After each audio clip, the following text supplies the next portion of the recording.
with the rematch of Chicago Sky versus the Lynx. What I did see is that the insertion of Jessica Shepard, it changed a lot of things with how the bigs attacked Angel Reese and Camila Cardoso. Because while Nafisa and some of the other bigs were keeping them out of the paint because they're perimeter-based players, and I think Nafisa wasn't really getting a whole lot on the inside, so she was like, screw it, I'm going to just start shooting jumpers. I think Jessica Shepard did enough to use her fouls to play physical with them to the point where they seemed off their game. Again, it's preseason. They didn't have Sloot out there, Courtney Vandersloot, to orchestrate the offense, so the offense was already kind of jumbled anyways. But I think that it makes me more sad that she looked good and almost had a triple-double, because now that's going to be it's going to be so hard to see who gets cut. Oh, my gosh. Because everybody's not remember. Or, I mean, people do remember, but, I mean, obviously Dorca's not here. K-Mac is out right now, resting and things like that. So it's going to be hard to see some of these cuts at the end of the day.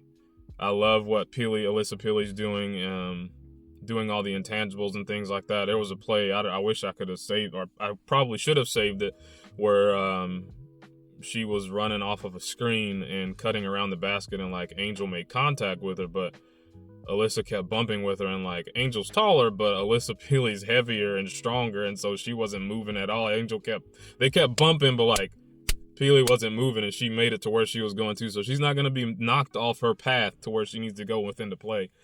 Which is interesting to see. I always forget how fast this Lynx team is, especially given the fact that, there's not a real, true center on this team. There's a bunch of forwards and guards, and everybody moves really quick. Everybody gets out in transition, and so I'm excited for this year as any time.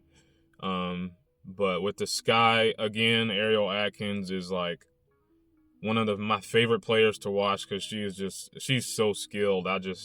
I love it. I just need that. I just need Vandersloot to come back, and I don't know what their backup point situation is going to be, but it needs to be better. I don't know if Haley Van Lith is going to be the one to do it, but I would rather see all of those guys play with a oiled point guard, because Rachel Banham and Ariel Atkins out there with Kia Nurse and some of the rest of them just don't do it for that offense, especially when they're like the Dream. They have the inside-outside punch. They can get it everywhere, but they just need somebody to corral it all. Otherwise, this team has everything you need to make noise. They're not one-sided, and they can all play defense and lock it down when necessary, but gotta have that point guard, man. It's important, and there probably will be some point guards available once waves and cuts happen or whatever, because some teams just won't be able to keep some, like everybody keeps saying about Deja Kelly. If she doesn't get kept, then